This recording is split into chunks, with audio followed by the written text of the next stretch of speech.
Ladies and gentlemen, good day, and welcome to Advanced Enzyme Technologies Limited Q4 FY'25 earnings call. As a reminder, all participant lines will be in the listen-only mode, and there will be an opportunity for you to ask questions after the presentation concludes. Should you need assistance during the conference call, please signal an operator by pressing star then 0 on your touchtone phone. Please note that this conference is being recorded. I now hand the conference over to Mr. Ronak Saraf. Thank you, and over to you, sir. Thank you. Good evening, everyone. Welcome to Advanced Enzyme Technologies Q4 and FY'25 earnings conference call. We sincerely hope that you all have gone through our financials and the press release and the PPT, which has been posted in the investor relations section of our website as well as on stock exchanges. Today we have with us Mr. Mukund Kabra, full-time director, and Mr. Beni Rauka, group CFO. Today, the management will discuss the performance and business highlights, update on strategies for the coming year, and respond to any questions that you may have. As is usual, for the ease of discussion, we will look at the consolidated financials. So before we proceed, I would like to draw your attention to the forward-looking statement contained in our documents. During our call, we may make forward-looking statements regarding our expectations and predictions about the future, because these statements are based on current assumptions and factors that may involve risk and uncertainty. Our actual performance and results may differ materially from our forward-looking statements. So now, without any further ado, we shall commence this call. Over to you, Mukund, sir. Thank you, Ronak. Good evening, everyone. I really appreciate you all for taking out your valuable time, and I extend a heartiest welcome to everyone joining us today on the conference call for the quarter and year ended 31st March 2025. Let me start with a quick brief on global economic scenario. The global economy is experiencing moderate growth amid persistent challenges. The volatile growth is attributed to factors such as high debt levels, weak investment, and ongoing geopolitical tensions, including trade disputes involving major economies like the US, China, and the European Union. Now, a brief on the key developments during the year. We are pleased to share a summary of significant milestones achieved over the past year, reflecting our continued focus on innovation, sustainability, and global regulatory compliance. The company has filed a food enzyme dossier to the European Food Safety Authority for approval. The enzyme is intended for application in baking and the production of refined edible fats and oils. In the United States, 2 GRAS dossiers have been filed with the US FDA supporting the use of food processing enzymes in baking, brewing, starch processing, and oligosaccharide production. Furthermore, the company has filed 3 patent applications related to innovative sugar management technologies. The company has established a separate independent laboratory named Staria Labs under its US subsidiary for testing enzyme and probiotic products. The company has successfully completed the installation and commissioning of an additional 350 kilowatt solar power plant, raising its total clean energy capacity to 510 kilowatt. This marks a significant step forward in the company's sustainability and strategy.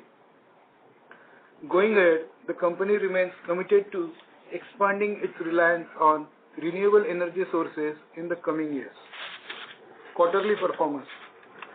Now, as far as the quarterly performance is concerned, we achieved a top line of rupees 1672 million, growth of 6% on year-on-year basis, and degrowth of 1% on a sequential basis in quarter 4. Our EBITDA stood at rupees 456 million. EBITDA margin stood at 27% and PAT margin stood at 16% during the quarter 4. Lower EBITDA margin is due to change in product mix and true-up of the inventory valuations at the year end. During financial year 25, the total revenue grew by 2% to rupees 6,369 million. EBITDA at rupees 1,944 million is 31% of sales. Net profit stood at rupees 1340 million. Talking about the segment-wise performance, human nutrition. Quarterly, the human nutrition segment contributed 62% in revenue pie. It grew by 1% on year-on-year basis and on sequential basis. Annually, on full year basis, revenue is down by rupees 132 million, about 3%, mainly due to lower revenue from domestic markets, while USA and other international markets witnessed growth. HN constituted about 64% of the revenue in financial year 25. Animal nutrition. Our animal nutrition business contributed 12% to the revenue in quarter 4. This segment grew by 13% on year-on-year basis and 6% on sequential basis. During financial year 25, animal health nutrition witnessed an increase of 12% and constitute about 12% of the revenue as compared to 11% in financial year 24. Bioprocess. Our bioprocess business contributed 17% to the revenue in quarter 4. This segment grew during the quarter by around 8% on year-on-year basis, while degrew by 13% on sequential basis. Annually, our food business grew by 4% to rupees 809 million, constituting about 13% of the total revenue, while non-food business grew by 12% to rupees 208 million. This constitutes 3% of total revenue. The specialized manufacturing business contributed 9% and grew by 39% on year-on-year basis, while remained unchanged on sequential basis. Reported 30% growth for whole year and constituted about 8% of our total revenue as compared to 7% during financial year 24. We acknowledge that R&D is crucial for sustained long-term growth. We also maintain product portfolio specific strategies that focus on complexities of the geographical market fit. We are proactively seeking new opportunities and advancing the development of new products and molecules within our biocatalyst and bioprocessing portfolios. These innovations are anticipated to contribute to future revenue growth. We are optimistic about the upcoming years, anticipating growth and success with a strong pipeline and product portfolio. We look forward to building on our momentum and driving great year ahead. With this, I conclude my remarks and now hand over the call to Mr. Rauka. He will walk you through the financials and key subsidiary numbers. Thank you very much, Mukund. Good evening, everyone. I hope you all are in good health. On the company's consolidated financials for the fourth quarter and fiscal year 2025, I would like to give first the Q-on-Q numbers, sequential basis. The revenue is decreased by 19 million by 1% point from 1,691 million to rupees 1,672 million. The EBITDA margin stood at 27% as compared to 31% in the corresponding previous quarter. Profit before tax at 26% as compared to 31%, and PAT during the quarter was 267 million as compared to 389 million. On year-on-year basis, the revenue is at 1,672 million as compared to 1,578 million, increase of 6%, and EBITDA is at 456 million as compared to 554 million. Profit after tax at 267 million, this is about 16% as compared to 299 million. On year-on-year basis, this is financial year 25 versus 24, the revenue is increased by 2% point from 6,239 million to 6,369 million. EBITDA is at 1,944 million, about 31% of our revenue, as compared to 2,045 million of FY'24. Profit before tax at 1,874 million, 29%, as compared to 1,879 million, which is 30% of revenue in FY'24. PAT is at 1,340 million, as compared to 1,370 million, and the PAT in terms of the percentage of revenue is about 21% in FY'25 as compared to 22% in FY'24. Let me give you our subsidiary numbers. Desi Biotech revenue stood at 600 million during FY'25 as compared to 626 in FY'24, and EBITDA is at 70 million as compared to 77 million in FY'24. PAT is at 12 million as compared to 18 million in FY'24. Evoxx revenue for financial year 25 is at 213 million as compared to 230 million, and Evoxx has a negative EBITDA of 12 million as compared to negative 8 million in FY'24, and the loss at Evoxx is about 39 million up as compared to 21 million in FY'24. SciTech has done exceedingly well during this year. Revenue is at 542 million as compared to 418 million in FY'24, 30% of growth, and EBITDA is at 76 million as compared to 58 million in FY'24. PAT stood at 37 million, which is as good as last year number of 37 million. Our largest anti-inflammatory enzyme sale stood at 1,193 million as compared to 1,310 million.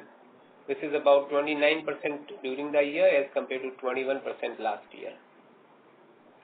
Top 10 customer concentration is at about 22% as compared to 26% in FY'24. B2C segment during the year performed at in terms of INR 375 million as compared to 394 million, and in USD 4.46 million US dollar 4.46 million as compared to 4.77 million in FY'24.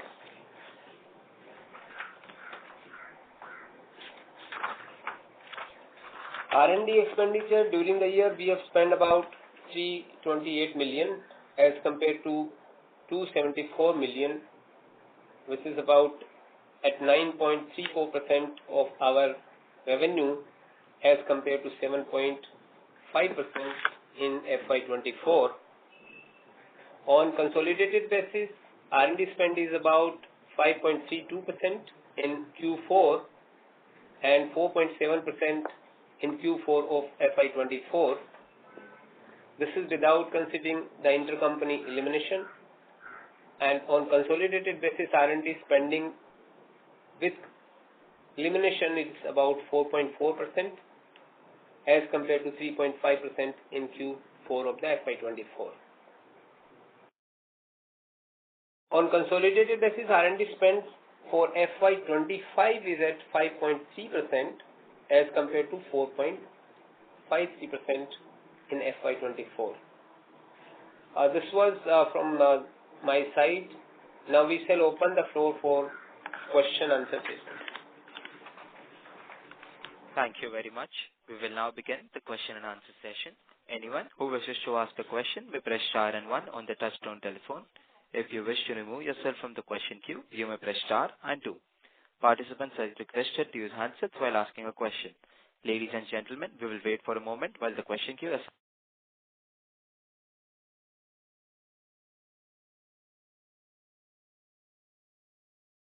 The first question is from the line of Nikhil from Simple. Please go ahead. Yeah. Hi.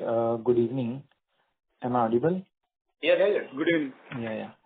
Sir, first question was on this fall in gross margin. Now you ascribed two reasons. One was the product mix and inventory valuation.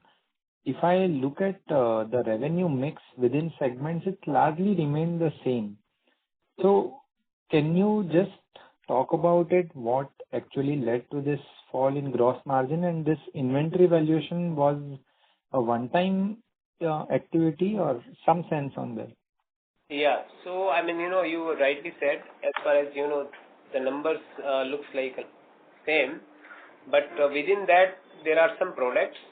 So, depending upon, the volume of sale of that particular product and the margin, that in fact impacts the overall, gross contribution.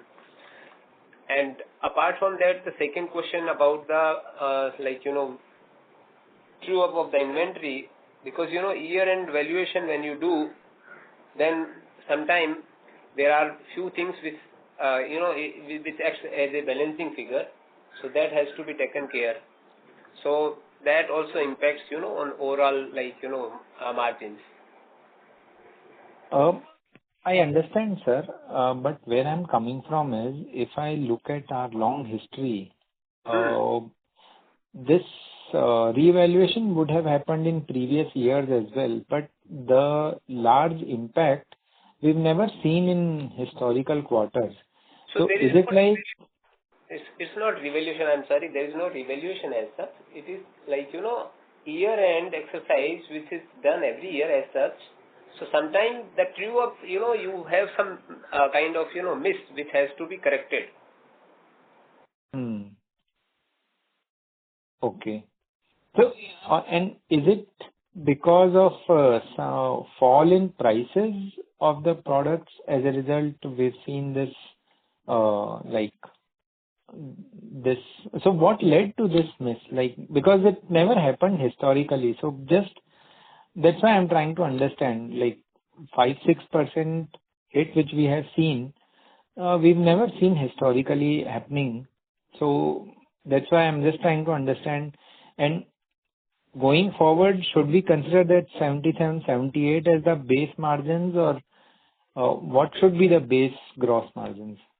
I think that is what 76, 77% is the kind of, gross contribution which we shall be in a position to maintain as of now.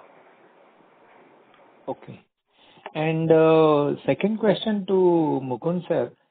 Sir, you mentioned that in your opening statement that you seem to be positive for FY'26. I know this is a business where it's difficult to exactly project how things will evolve, but if you can just talk about what are the underlying assumptions and what are the underlying demand scenario you are looking at, on which basis you believe that we can FY'26 should be better than 25. So, Nikhil, there are certain global challenges as of now. The picture is little unclear on US front, particularly with the duties and how the things are moving. But as of what it stands, I think it's more like a positive side. We look good flow starting from this quarters. Some of the movements in the biocatalyst areas are going to start, and overall basis we see good traction in US as well, in India as well, but it's all depends on how this volatile situations, what is happening in US pan out, how the duties may come up even into the pharma products in India, or some other areas, how the US is going to put the duties on China or some other areas. So those few are still the hanging factors which we don't know as of now. But when we do this and when we look forward for this year, we see a good growth somewhere around like mid double digit number. So we see very positive year coming forward. Okay. And just last question, and then I'll come back in the queue. We have our facility in US and we have our facility in India. If this tariff thing does come out, like at whatever percentage, would we not be benefited because having our own facility may see a better volume shifting towards us? Is this a right assumption, or would you say that's not how we should think? No, I think like that is what I said, like how the tariff on China and other areas move, right? And yes, like there can be some positive area. At the same time, what we have in US is more on a blending side or the final product side rather than the fermentation side. So most of the raw material what is needed for US goes from India. So right now there is a 10% duty, which if we just go by the last year, probably we might have an impact of about $400,000. But if we really look into what the other business can come because of whatever is instability is being created, probably that can be neglected, and probably like we can see higher growth as well. But it all depends how the things moves. But even like we keep all of these factors aside right now, and we just see that nothing is moving into those directions. Still, we feel that we should have a good growth as of now. If those things are like in a positive area, they may add. If those are in a negative, they may reduce the numbers. That's how I look at it at this point of time. Sure. I'll come back in that. Thank you. The next question is from the line of Umang Shah from Banyan Tree Advisors. Please go ahead. Hi, sir. Am I audible? Yes, Emanji. Yeah, hi. Thank you for the opportunity. Sir, first question was pertaining to the biggest product that we sell, which is serapeptides. Sir, in Q4, how has the competitive intensity reduced? And how do we think about it in FY'26? And second is, if you could repeat how much did it contribute to the total revenues for FY'25, that would be great. I think like Raukaji will give that number. 19%. 19%. Yeah. But we see that there will be some challenge into this particular area. We see that it will have the pressures going forward as well. And as a policy, we will come out with some other products which will give us the growth. We may see that there might be another 2-3% to 5% fall on the revenue on this particular area. Okay, so this 2-3% is 19% minus 2-3%. Yeah, right. Okay. And sir, one more question was, you had launched products in weight management, sugar management, and protein digestion last year. What percentage of revenues do they bring in right now? Emanji, I don't know the exact percentage, but still we didn't get those kind of volumes which were expected. But a lot of growth from the US is coming from other segments and other areas as of now. We are still working on those areas, but the traction what we expected didn't come out last year. Sure, sir. Sir, and one question was that 2-3 quarters back, Raukaji mentioned that the peak margins that this business can go to is 30 to 33%. Considering our revenue growth, what we are envisaging at that time and now what we are looking at, do you still think the company can have the margin potential over next 3 to 5 years, or do you want to have a rethink on the same? What I can say is right now, we expect like the same margin of this year for the coming year.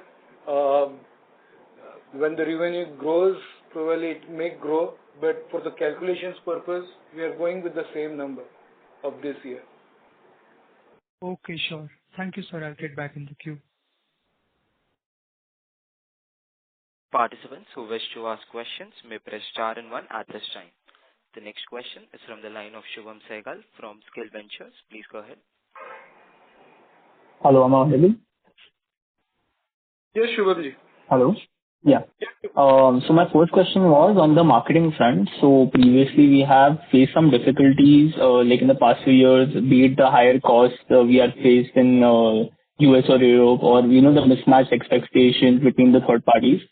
So my question is, what are we doing actively on this front, and have we found any success at all in sorting out our marketing issues? Sorry, I didn't get your question, Shubhamji. Can you please repeat? I'll just repeat it. So we have been facing difficulties on our marketing front, be it the higher cost or the mismatched expectations. So my question is, what are we doing actively on this front, and have we found any success at all in sorting our marketing issues?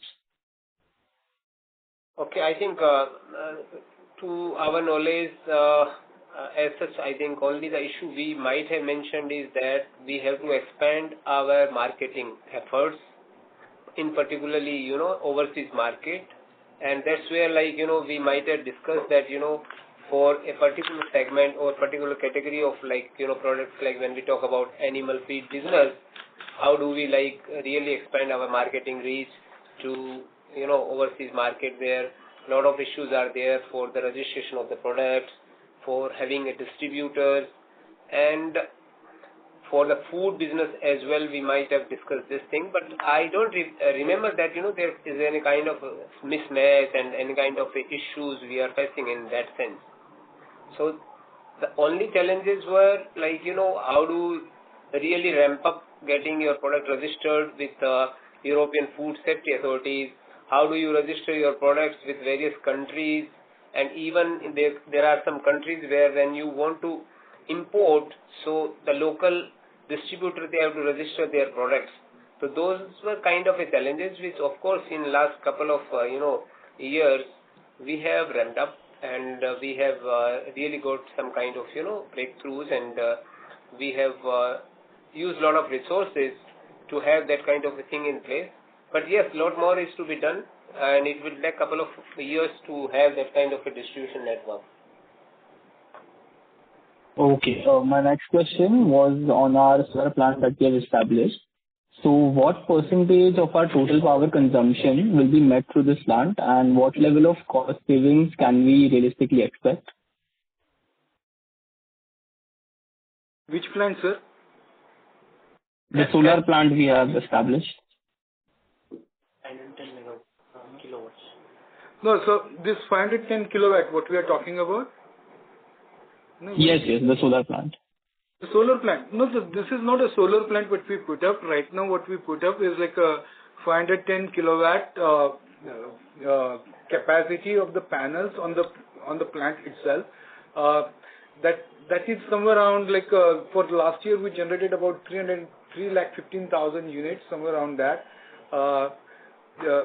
But that is almost like 5 to 10% of our total, 10% of our total consumption as of now, what we use at Sinnar. We are looking for some other options as well on the solar, where there are certain options like making a joint venture company and buying it. But we are exploring all of that, and probably we will look into this year to establish that as well. Okay. Just my last question on our specialized manufacturing segment.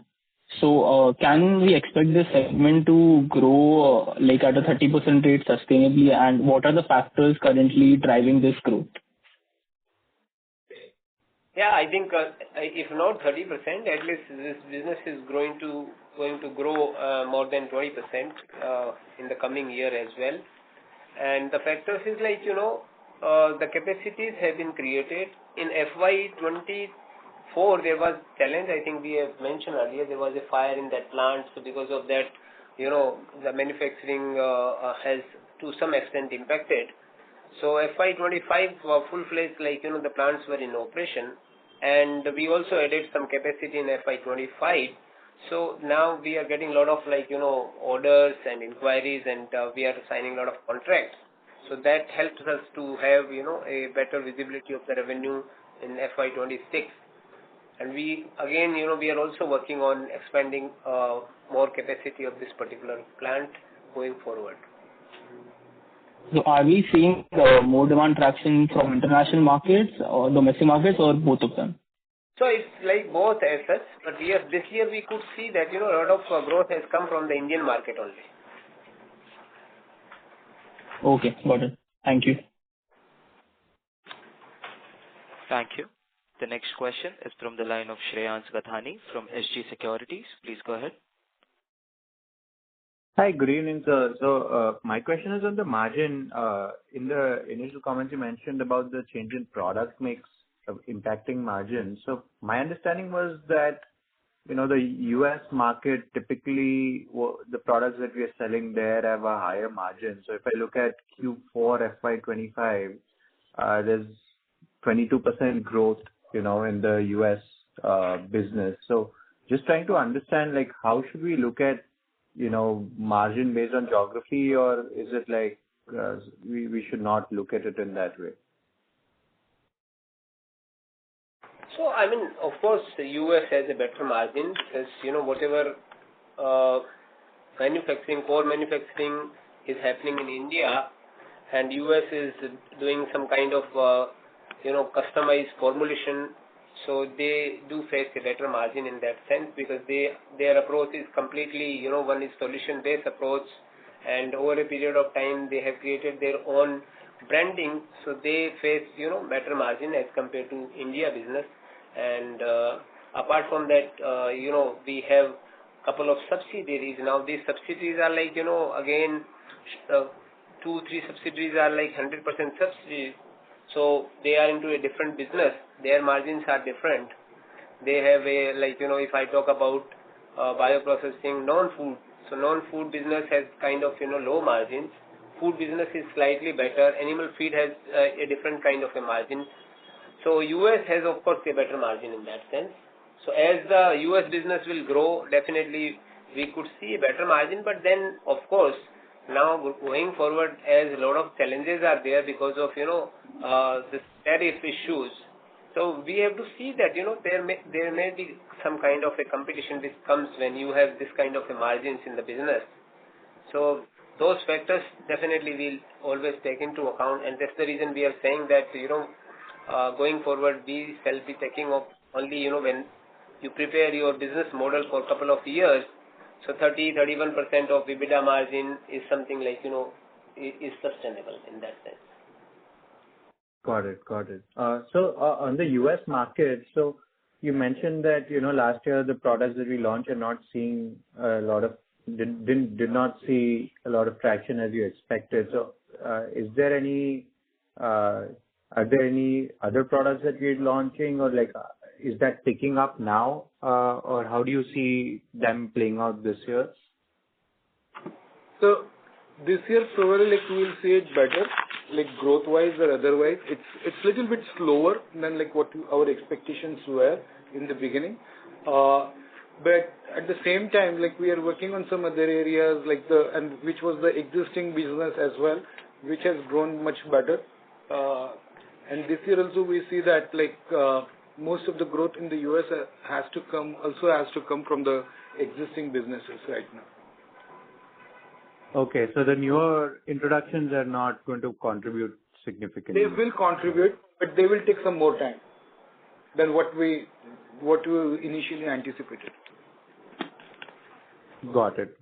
So could you just give some idea on why we are it's not picking up as fast? Is that slower customer adoption, or there's competition more than we thought, or could you just give some idea on why?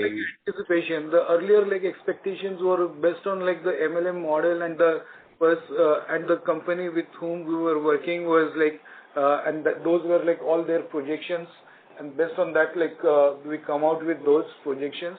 But then slowly, we slowed down on the MLN side, and then we are working with some other more people to expand this market. So it's a process, right? So the time consumption is a bit more right now. Got it. My next question is on the R&D center update. Could you just share where we are with that? And I think we expect the phase 1 to be started this year, if that's on track or not.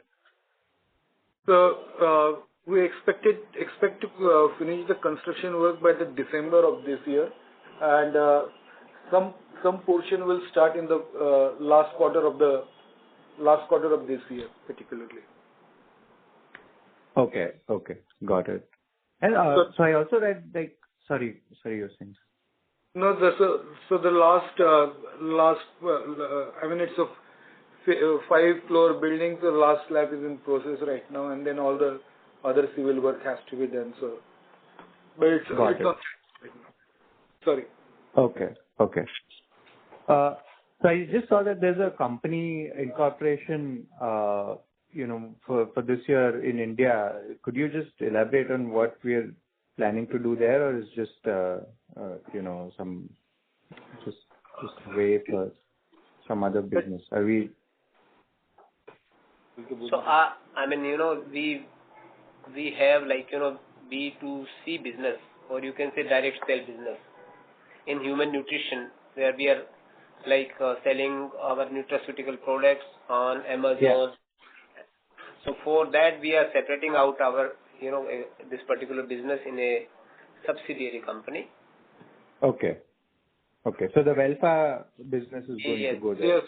So that more focus can come into that. We feel that now it's time to put some focus on that particular area as well. Got it. Understood. And just last question on the Evox business. There was an order a quarter or two ago. Is there any update on that? And is there any other opportunities that we are looking on that front?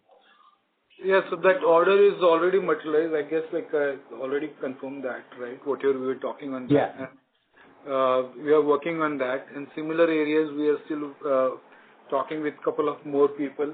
But as of now, it's in the process. Got it. So that should be executed this year, right? Yes. Okay. So we should see the losses reducing from Evox this year? Definitely. This year we will see turnaround. Okay. All right. That's it from my end. Thank you so much. Thank you. The next question. Before we take the next question, we would like to remind participants that you may press star and 1 to ask a question. The next question is from the line of Ambud Chaudhary, and retail investor. Please go ahead.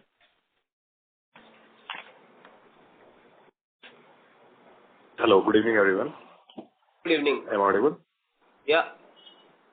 Yeah. So, globally, it's a trend that every major chemical players and R&D companies are incorporating artificial intelligence to speed up and streamline their R&D processes, like time to market, molecule discovery, and all sort of things.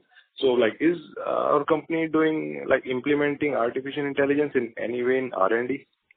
Yes, we are exploring this year. That is one of the tasks for us to go forward. We will be taking some. We are working on that. Probably this year we will implement some of them. Okay. And the next question is what would be the guidelines for this financial year? What would you expect? Any surprises in any way possible, from any geographic market or any product?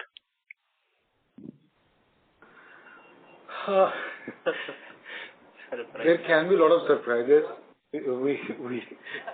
But what we expect is as I already said, maybe a mid double-digit growth as of now. We might see better as well, depending on how the global things turn out. And also we are looking into some kind of a intermediate kind of a business, and if that works out, surely there can be the top line can be much higher. Okay. Thank you, sir. Thank you. The next question is from the line of Umang Shah from Banyan Tree Advisors. Please go ahead. Hi, sir. Thank you for the opportunity again. Sir, in the calls you break out the human nutrition revenues between India and international. Could you please do this? Yes.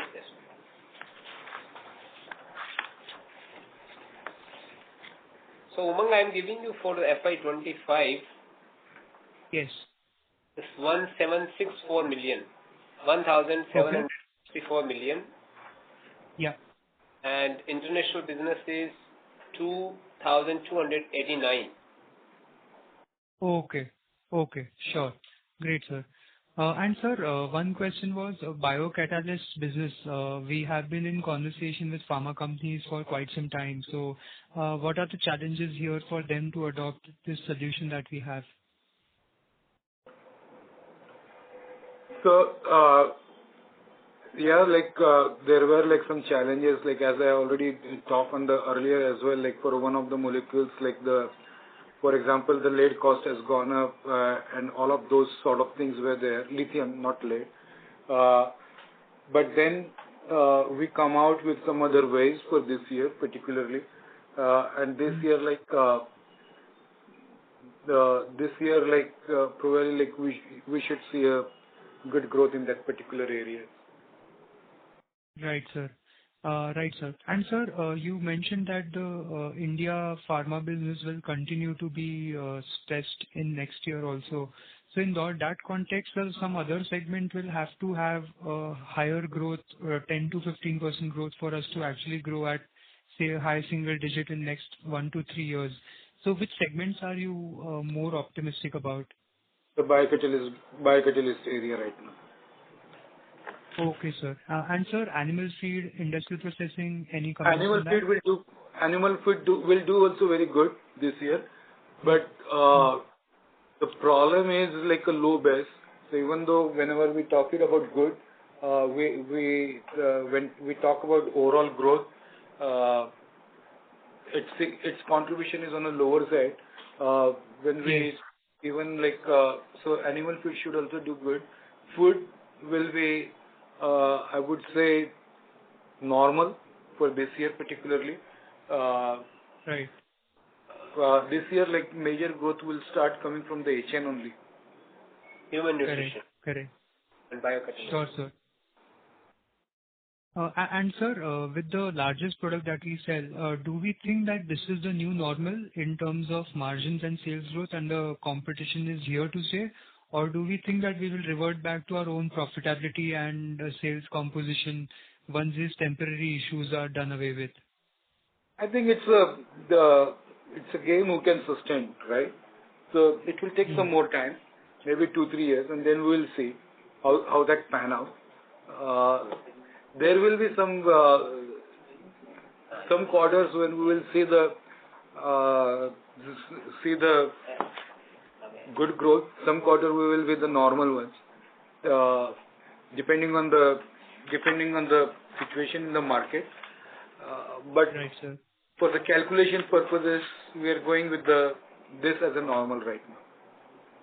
Right, sir. And sir, what would be the discount that the competitors offer to the product that we sell, if you are able to talk about it? There will be the erosion on that front, somewhere around 5 to 7%, particularly as of now. That is what we are taking into the consideration for the next year, particularly. Sure, sir. And the demand growth will not be significant here, so you are actually looking at a volume decline more or less. No, we will see the volume may grow, but actual realization may be at the same level. Okay. Sure, sir. Thank you so much, sir. Thank you. Before we take the next question, we would like to remind participants that you may press star and 1 to ask a question. The next question is from the line of Shubham Sehgal from Skill Ventures. Please go ahead. Hello, am I audible? Yes, Shubhamji. Yeah, just to follow up on a previous question. So, about the gross margin itself. So, in the last 5-10 years, if we see our quarterly gross margin, So, like, never we have witnessed, like such low gross margins of 72%. So, I mean, I heard that you said that we did some inventory revaluation, but still, this kind of margins we have not seen yet. So, like, could you just elaborate on that? Like, is it possible we, like, like price our products lower to drive growth or something like that? Because, like, these low gross margins we haven't seen. And also, from next quarter, what gross margins can we expect? See, on the raw material front or the other front, we will have a 1 or 2% increase going forward as well. But rest of the things, Raukaji can talk. So Subham, I think you are looking at quarter. So you should look at the yearly numbers, annual numbers. Then I have already explained. Then some true up has been done. It's not like a true up is having a very substantial impact on this overall basis. And here the question was like the product mix which we have mentioned to you. Some of the products which might be fetching a very good margins. If the sale of those products during the quarter is lower than previous quarter, then you see the overall gross margin and EBITDA margin that gets impacted. So when you look at the yearly annual numbers of FY'25 and FY'24, so only you see the 77% is the gross contribution for FY'24 and FY'25 it is 76%. And EBITDA margin was about 32% in FY'24 and this year we are having about 31%. So only the quarter to quarter comparison is something, this is. So on a yearly basis, then what kind of gross margins can we expect going forward? I think we are, I already mentioned we should, we are maintaining the kind of EBITDA margin and gross margin in the same level.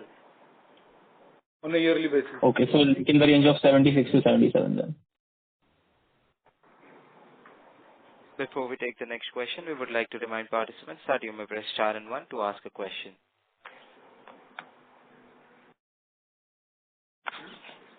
Before we take the next question, we would like participants you may press star and 1 to ask a question.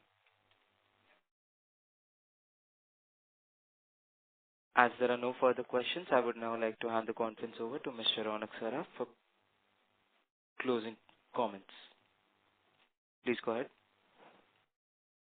Thank you everyone for taking your valuable time for attending our earnings conference call. We will keep you posted for any further updates. I request you all to kindly send in your questions that may remain unanswered. An audio recording and the transcript of this call will be uploaded on our website in due course. Looking forward to host you all in the next quarter. Till then, stay healthy, stay safe. Thank you. Thank you. On behalf of Advanced Enzyme Technologies Limited, that concludes this conference. Thank you for joining us and you may now disconnect your lines.